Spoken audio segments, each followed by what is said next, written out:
Thank you for joining us today. During this presentation, we'll be going over how to use the Make a Plan for your household, and you can use this in the event of an emergency. My name is Jori And my name is Sebastion, and we're both AmeriCorps National Preparedness and Response Corps members at the Greater St. Louis Area Chapter of the American Red Cross. Okay, so why we need to plan ahead. Planning ahead saves lives. It can prevent injury, it can enhance your safety, it can protect your family, it can mitigate any damages to your property, it can engage your children. So in disasters, they can be scary. There can be a lot of uncertainty in them. And if you engage your children in planning ahead, they'll know what to do, they won't be scared, and it will really help the process along.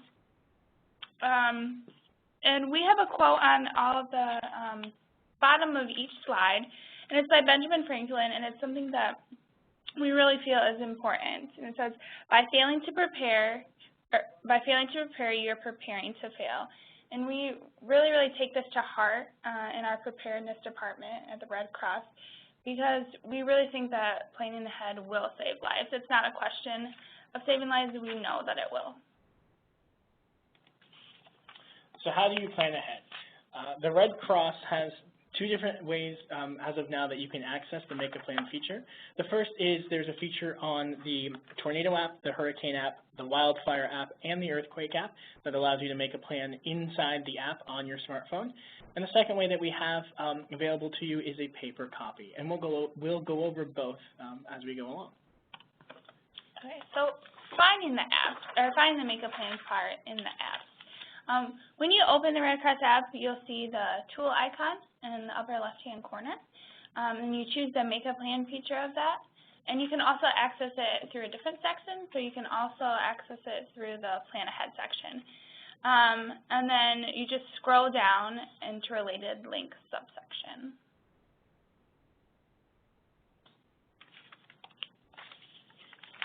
Once you've navigated to the Make a Plan screen, you simply just click Get Started, and it will give you a step-by-step process to go through to begin making your plan. And if you're still unsure why you should make a plan after seeing this, the apps give you a little brief introduction of why you should make a plan as well. So if we can't convince you, maybe the app can. The first part of making a plan is adding your family members. And when you add your family members, you just want to click Add Family Member to begin. And you want to make sure that you're adding every family member, not just maybe your husband or maybe your wife. Make sure that you add every family member in your household. Also you want to include your pets in this, but we'll talk about that later. So you want to have to add them in this section. So the first person that you want to add when you're adding your family members is yourself. So to add any family member, all you want to do is click on the link as Jori just said, and then follow the directions. Basically, just type in the household member's name, and then click on the Add Family Member tool again. Once you have entered them in and you're all set, you can click back on the app, and it will bring you back to the original screen, and you'll continue to move on forward in the Make a Plan. The next step is to assign meeting places in your household, and just in case there's an event where you would have to evacuate. So there's meeting places outside of your home, and then you can have a meeting place outside of your neighborhood.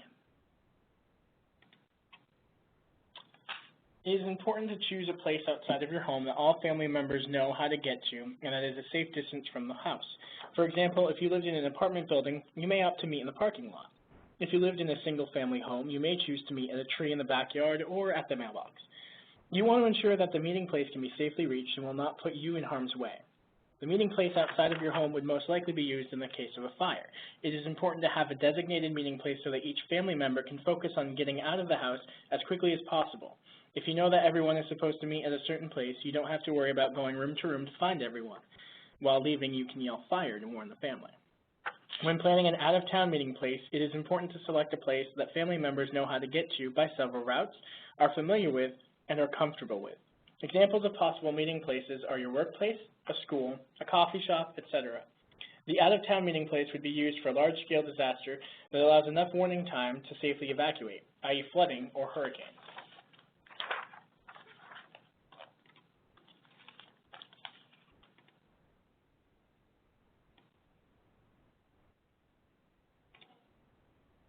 Okay, so the next part of it is the locations you have added will appear after you type in, like, for your meeting place outside your home, the parking lot, and then just click select next.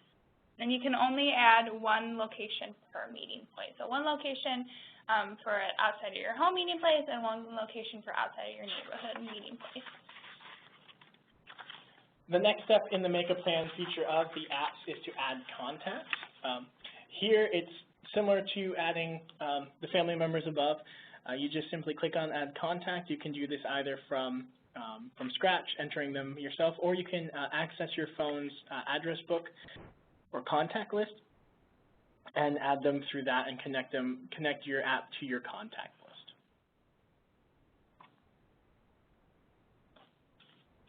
Okay. So first is your local contact. Your local contact should be a designated person that can help you out in the situation. So for example, if there's a fire, a local contact could be a nearby relative or a friend who can take you to a hotel. A local contact may be just as simple as someone that you can call to tow your truck, or know someone that can tow your trunk or truck. Okay, an out-of-town contact is a designated person that is geographically removed from the disaster. So if the disaster were to happen here in Missouri, your out-of-town contact could be maybe a relative in Michigan, or just someone that is removed from the disaster. So the purpose to have this out-of-town contact is for someone during a large-scale disaster that each family member can contact rather than trying to contact each other. So during large-scale disasters, local phone lines can be congested, so it is important to keep all numbers up to date. If you need to get in contact with someone locally, texting is the best option because it uses less data for a text to send than a phone call.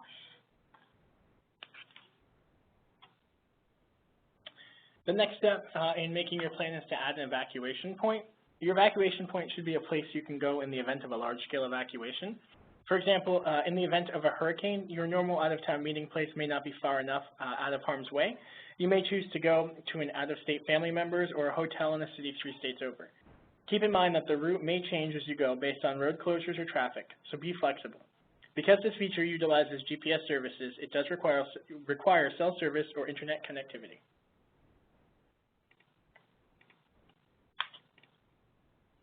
The next thing you want to do in your Make a Plan is to add tasks. So what you can do for adding tasks is just to include every member of your household, even your children. Kind of like what we talked about earlier, when you engage your children in making the plan, it will make them feel like they have an active role in this plan and in being prepared, and it will make them feel less helpless after a disaster. And it's important to consider specific needs for your family when you're doing these tasks. So examples would be mobility issues or medications. An example of a task that you could have for a family member is if you have a child, you could have them grab the bag that has snacks or food in it if you're going to evacuate. Make sure that you add tasks for every member of the household. And to add a task is fairly simple, just like every other feature of the Make a Plan feature in the app. You just click on Add a Task, choose the member, click on Add a Task, and then enter the task that they have. And here you just type in whatever task it might be. So they might be the one grabbing your disaster kit. They might be the one making phone calls as you're leaving the house. Whatever the case may be, make sure that you have at least one task for every family member, and make sure that, though you can't necessarily list it in the app, make sure that you are talking about who might do what in case somebody else is absent. So if your task is to grab the disaster kit, know which member of your family might do it if a disaster happens while you're not at home. And then once you've added all your tasks, all you have to do is just select the back button, and it would return to your plan. The next step is to add other important contacts. One way that planning ahead is especially helpful is in the recovery stage. Though it is encouraged to have copies of important paperwork in your disaster kit, it is equally important to have contact information in your emergency plan. So some important numbers that you might want to have include your pharmacy, your doctor's office, insurance agency, place of employment, and children's schools. Anything that might apply. Being able to begin the insurance claim process or to keep up with your medication, being able to stay informed about work, school, and or to keep your work and school informed are often overlooked tasks that can make a disaster that much worse if you haven't planned ahead. It's just one more added stress that you can maybe try to get rid of before a disaster ever happens. And something that I touched on earlier is planning for your pets. It's important to make arrangements for your pets because they are very important parts of your lives, and people would include them as family members. So some questions to ask to think about is where your pets will stay, what will they drink, what will they eat, if they have any medications, what are their medical needs. So it's important to put that in your plan as well. All right, so as we talked about at the beginning, there are the second version of the Make a Plan is a paper copy. This paper copy can be found on the American Red Cross St. Louis chapter website.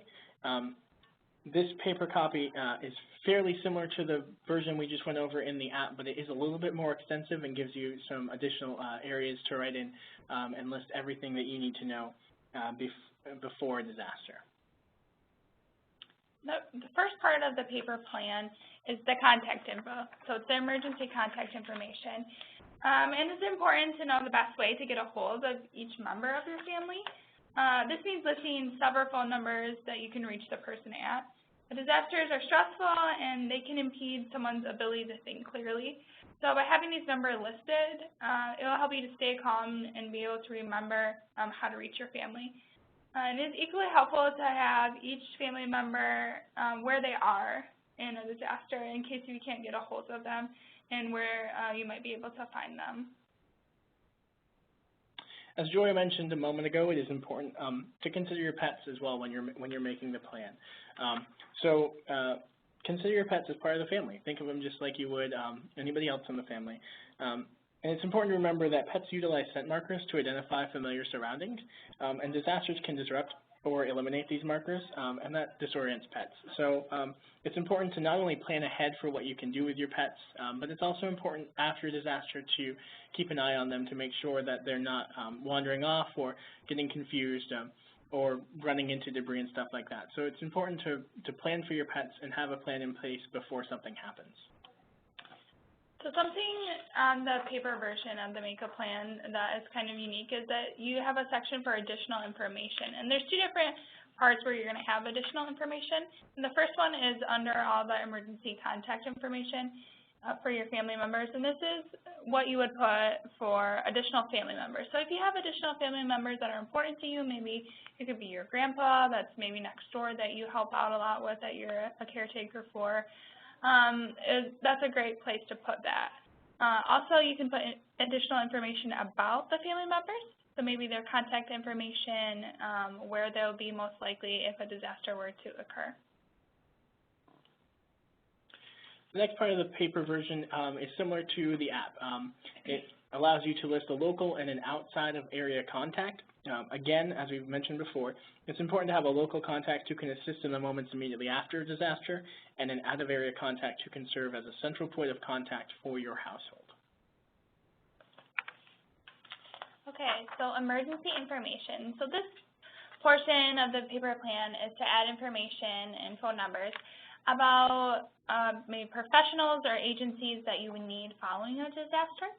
So your doctor's information, your neighbor's phone number, address, the police department, utility company is a big one just because most likely your utilities will be shut off during a disaster, so you need the utilities company's number so you can get them turned back on. Poison control, there's pharmacy. Pharmacy is a great one to have, especially if you take daily medication. And then insurance companies are a great phone number to have also when in the recovery stage of disasters. As Jori mentioned earlier, there is a second place for additional information. Here, a good recommendation might be any medications, mobility issues, or medical needs that you might have. If you're unable to get to your medication, get to your medical devices, or get to your caretakers. Having your needs listed will help emergency responders know how to best assist you. But it's also important to think about these things beforehand, what needs you might have, what needs your household might have before disaster, how a disaster might affect these needs, and what you can do to mitigate the consequences of a disaster on these needs. So it's important to think of this beforehand. But again, if maybe this doesn't apply to you, it's just a great place to add any additional information. Maybe it's alternate phone numbers for doctors or pharmacies or stuff like that. But whatever information pertains to your family, you want to make this plan very household specific. That way you're not overlooking anything that might be an issue after a disaster. Okay, and the last page of the paper copy of Make a Plan is your evacuation and your meeting places. So you can have your 2 meeting places like we said earlier, and your meeting place outside the home, and this would be usually in case of a fire, and then your meeting place outside of your neighborhood. So like we said earlier, it's important to have these evacuation points so that your family will know where to meet in the event of a disaster. Unlike the app version of Make a Plan, the paper version gives you a chance to kind of draw out a sketch of your home. And what we recommend here, it doesn't have to be a perfect to scale version of your home, but kind of just a layout of your house and how it looks, as well as listing, drawing your meeting place outside of your home. And it's important to have 2 evacuation routes from each room in the house. So here you could do a little sketch of your house and then 2 different routes from each room leading to that meeting place. So it just gives you a rough visual idea of what your routes might look like and how you might escape from your home were there a fire. Okay, and then the last section is the evacuation route. And this is to evacuate usually in large-scale disasters and how to get out of your neighborhood or out of your city or state. And these are just simple directions to make it easy to evacuate. And just become familiar with existing town and state evacuation routes. And then plan alternative routes just in case of traffic and flooding or other road closures or delays. Because usually in disasters, there's trees blocking roadways, maybe bridges could be collapsed. So you want to have alternative routes just in case of any sort of situation like that. And finally, no matter what version of a Make a Plan that you're using, whether it's on an app or the paper copy, you want to make sure that you practice your plan. As you see here, this is an example of a diagram. As mentioned before, you want to make sure that you're practicing what you've planned out, that you're engaging family in practicing, and that you are knowing what situations you might not have thought of, or what things you thought of but don't exactly work the way you thought they would. So if you practice your plan, you're more likely to find any flaws that you might have with it. It makes it easier to tinker and perfect, so to speak. And it also makes it something that you're more likely to invest in and remember to use should a disaster ever occur. So make sure that you're definitely practicing your plan and keep it up to date. Thank you so much for joining us today. We hope that you learned something and that you'll go out and make your plan with your household.